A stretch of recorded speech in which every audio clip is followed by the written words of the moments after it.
वालेकुम जी, welcome back. तो कैसे हैं आप सभी? उम्मीद करती हूँ सब अच्छे होंगे, खुशहाल होंगे और अपनी फैमिलीज के साथ मज़े में होंगे। और अल्लाह ताला आप सबको खुश रखें, आबाद रखें, आमीन। तो चलिए अपने आज के दिन का आगाज़ करते हैं और अपने आज के व्लॉग का आगाज़ करते हैं।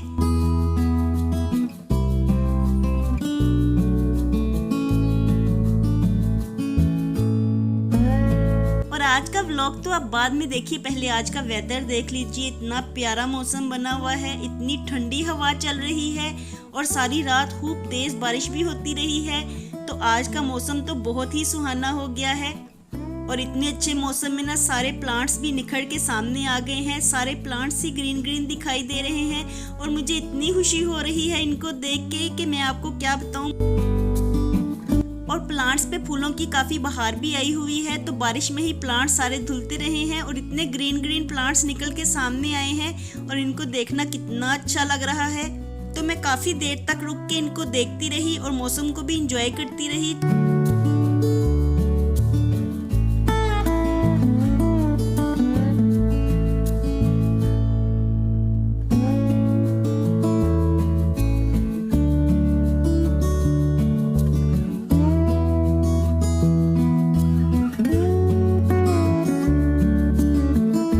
काफ़ी देर तक टेरेस में रुकने के बाद फिर मैं जाके सो गई, क्योंकि काफ़ी अर्ली मॉर्निंग थी और इस वक्त बच्चों ने उठना नहीं था।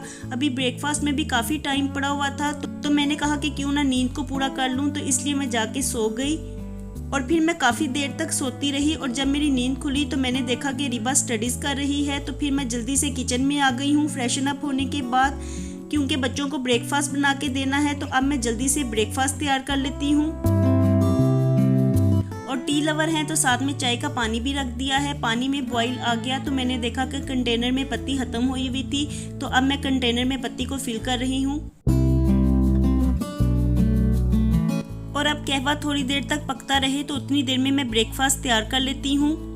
और ब्रेकफास्ट में आज मैं बच्चों को शामी वाले सैंडविच बना के दूंगी, क्योंकि शामी वाले सैंडविच खाना उनको बहुत ज़्यादा पसंद है और थोड़ा सा चेंज भी हो जाएगा। और अपने लिए मैंने सीरियल बना लिया है।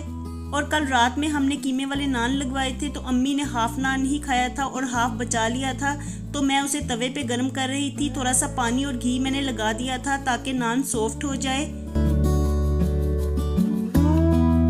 और शामी वाला सैंडविच बनाते हुए अंडा भी फेंट के रख दूंगी और साथ ही केचप और मायोनीज भी लगा दूंगी, तो ये बिल्कुल बर्गर की तरह लगेगा, जिसे बच्चे शौक से खा लेंगे, क्योंकि बच्चों का ये मनपसंद ब्रेकफास्ट है। उन्हें शामी वाले सैंडविच खाने में बहुत ही ज़्यादा पसंद है। तो इसलिए आज मैंने सोचा कि जल्दी से उनको यही ब्रेकफास्ट बना देती हूँ, क्योंकि मेरे पास शामी ईद से पहले के ही बने हुए पड़े हुए थे। तो मैंने सोचा कि अब इनको ख़त्म ही कर लिया जाए और आज मैं इनको यही ब्रेकफास्ट बना के दे देती हूँ। और शामी जब भी मैं बनाती हूँ तो फ़ौरन ही ख़त्म हो जाते हैं। शामी हमारे घर में ज़्यादा दिनों तक बचते नहीं हैं, लेकिन दरमियान में ईद आ गई थी तो इसलिए शामी बच गए और आज मैंने इनको ख़त्म कर लिया है। तो अब मैं दोबारा से शामी बनाऊँगी कुछ दिनों के बाद। तो बस जी, अल्हम्दुलिल्लाह हमारा ब्रेकफास्ट तैयार हो गया है और यही हमारा आज का ब्रेकफास्ट है।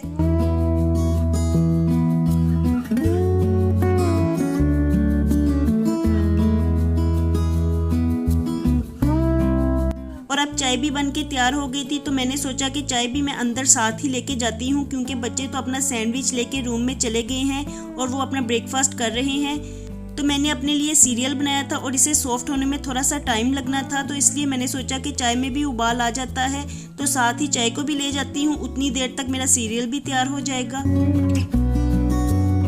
तो जी अल्हम्दुलिल्लाह आज का हमारा सिंपल बट हेल्दी ब्रेकफास्ट तैयार हो गया है।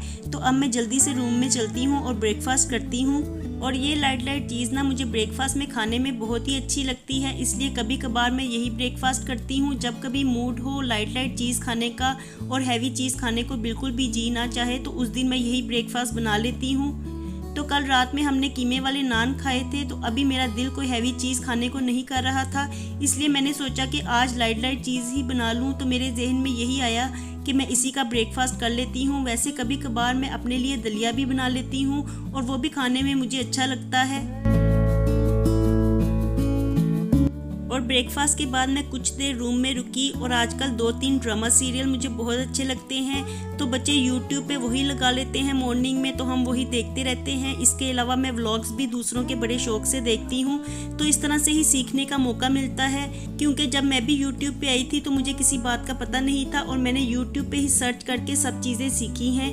और इंसान का सीखने का अमल कभी भी ख़त्म नहीं होता, इंसान अपनी गलतियों से ही सीखता है। तो ऐसे ही मुझसे भी जो मिस्टेक्स हो जाती हैं मैं उसे सर्च करती रहती हूँ और उसे दुरुस्त करने की कोशिश भी करती रहती हूँ। और अपने व्लॉग्स को भी मैं देखती हूँ और जो मुझे कमी नज़र आती है या जो खामी नज़र आती है तो मैं उसे दुरुस्त करने की कोशिश करती हूँ। और अब मैं किचन में आ गई हूँ क्योंकि मुझे ब्रेकफास्ट के बर्तन वॉश करने थे, तो मैं बर्तनों को साथ साथ ही वॉश करती जाती हूँ और इनको बिल्कुल भी रखती नहीं हूँ, क्योंकि इस तरह रखने से आजकल गर्मियाँ हैं तो बर्तन सूख जाते हैं और इनके ऊपर जूठन सूख जाती है और फिर जब इन्हें वॉश करने के लिए बैठो तो काफ़ी ज़्यादा एफर्ट्स भी लगती हैं। तो इसलिए मैं बर्तनों को साथ साथ ही वॉश करती रहती हूँ। और वैसे भी अगर किचन में गंदे बर्तन बिखरे हों तो बिल्कुल अच्छा नहीं लगता, और सिंक एरिया तो वैसे भी साफ़ ही होना चाहिए, तो इसलिए मैं साथ साथ ही बर्तनों को वॉश करती जाती हूँ।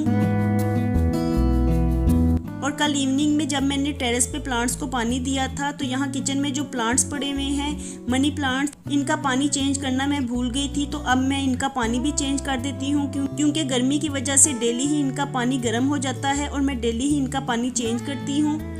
और जब मैंने ये मनी प्लांट्स किचन में ला के रखे थे तो ये बिल्कुल लीव्स थे और इनके साथ कोई भी रूट्स नहीं थी, और अब मैं देख रही थी कि सारी ही रूट्स निकल आई हैं और काफ़ी बड़ी बड़ी भी हो गई हैं। तो माशाअल्लाह अल्लाह ताला की कुदरत है, अल्लाह ताला चाहे तो क्या हो नहीं सकता। अल्लाह ताला खाली लीफ में भी जान डाल देते हैं और वहाँ से रास्ता बना देते हैं जहाँ से इंसान का गुमान भी नहीं होता। और डेली किचन को क्लीन करते हुए मैं स्टोव को एक दफ़ा साबुन लगा के ज़रूर साफ़ कर लेती हूँ, क्योंकि सारा दिन स्टोव पे कुकिंग होती है तो ऐसे में ऑयली चीज़ें स्टोव पे गिरती रहती हैं, तो ऑयली सरफेस इस तरह साफ़ नहीं होता, तो साबुन लगाना ज़रूरी होता है।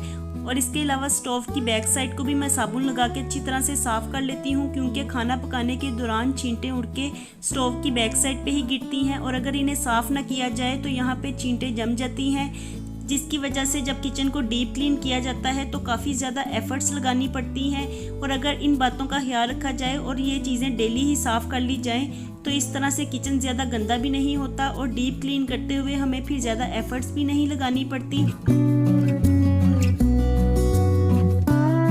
और अब मैं किचन में दोबारा से आई हूँ क्योंकि काफ़ी देर तक मैं रूम में बैठ के सोचती रही कि आज डिनर के लिए क्या पकाऊं और कुछ समझ ही नहीं आ रहा था जिसे बच्चे शौक से खा लें। तो मुझे एकदम से ख्याल आया कि मैंने ईद से पहले कुल्फ़े का साग बना के फ्रीज़ किया हुआ था और इस दफ़ा ना सीज़न में मैंने इसे एक दफ़ा भी नहीं बनाया। ये मुझे खाने में बहुत ही मज़े का लगता है, लेकिन बस ऐसी रूटीन ही नहीं हुई कि मैं इसे बनाती, और मैं ईद से पहले ये लेके आई थी तो इसे बना के फ्रीज़ कर दिया था। तो अब मैंने यही निकाल लिया है और साथ में मैंने मीट भी निकाल लिया है, तो थोड़ी देर में ही ये मेल्ट हो जाएगा, तो मैं इसे ही पकाऊंगी आज डिनर के लिए।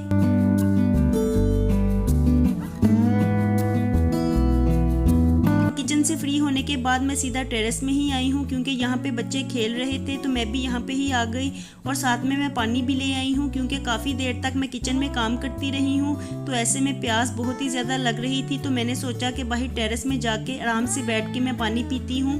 तो कल रात से मौसम इतना प्यारा होया हुआ था, सुबह तक भी बारिश होती रही, लेकिन इस वक्त हब्स बहुत ज़्यादा हो गया था और टेरेस में अब बिल्कुल भी हवा नहीं चल रही।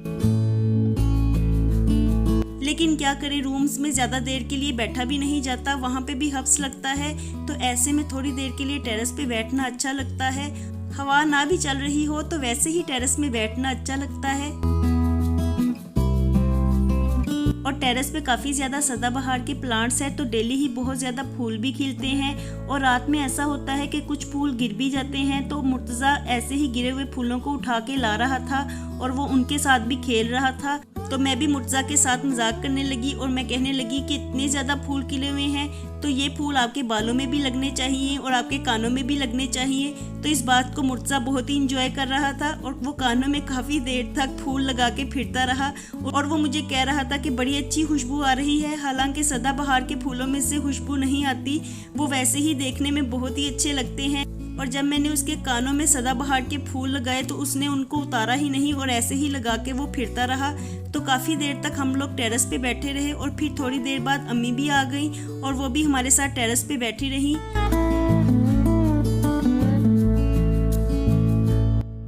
और मुर्तज़ा अपनी नानों के साथ बहुत ही ज़्यादा हंसी मजाक करता रहता है। तो नानों को देख के मुर्तज़ा कहने लगा कि नानो आप बाहर टेरेस में यूँ आई हो जैसे बड़ी अच्छी हवा चल रही है, यहाँ पे तो बिल्कुल हवा नहीं चल रही और हमारा गर्मी से बुरा हाल हो गया है, तो आप भी पसीना निकालने के लिए क्या टेरेस में आ गई हैं। तो नानो कहने लगी कि मेरा बेटा बाहर बैठा हुआ था तो इसलिए मैं भी उसके पास ही आ गई हूँ।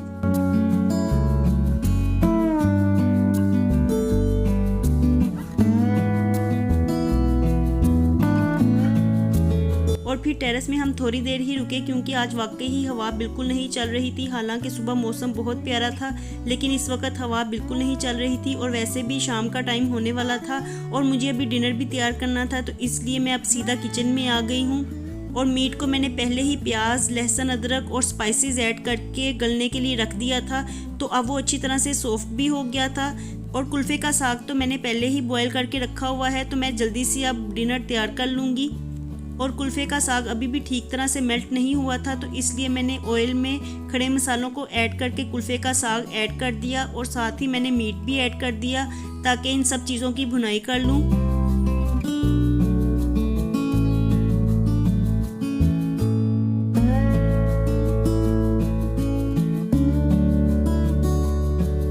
और थोड़ी देर भून लेने के बाद मैंने इसमें मीट का मसाला ऐड कर दिया और अब इसे लो फ्लेम पे ही पकने के लिए रख दिया ताकि घी किनारों पे आ जाए। और वैसे तो इसमें ऑयल को मैंने कम ही ऐड किया था क्योंकि मुझे पता था कि मीट में से भी घी बाहर आ जाएगा, तो इसलिए मैंने कम ही ऑयल डाला था और यही हुआ और काफ़ी ज़्यादा घी बाहर आ गया था, तो जिसको मैंने बाद में उतार लिया। तो लो फ्लेम पे ही साग पक रहा है, तो मैंने कहा कि साथ ही मैं अब रोटियां भी बना लेती हूँ क्योंकि साग तो बन के तैयार हो गया है और डिनर का टाइम भी होने वाला था, तो जल्दी जल्दी से मैं रोटियां बनाने लगी। और साथ ही मैंने दूध भी बॉयल होने के लिए रख दिया है, तो थोड़ी देर में ही दूध को भी बॉयल आ जाएगा।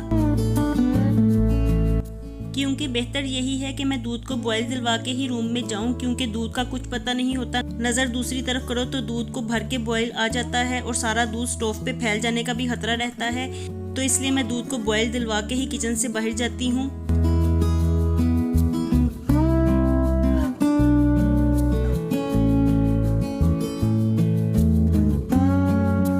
और यहाँ पे सबकी रोटियां बन के तैयार हो गई थी और साग की भी बुनाई हो गई थी, तो अल्हम्दुलिल्लाह हमारा आज का मज़ेदार सा डिनर तैयार हो गया है। तो अब मैं जल्दी से सबको डिनर सर्व करती हूँ और अपने आज के व्लॉग को करती हूँ मैं यहीं पे एंड।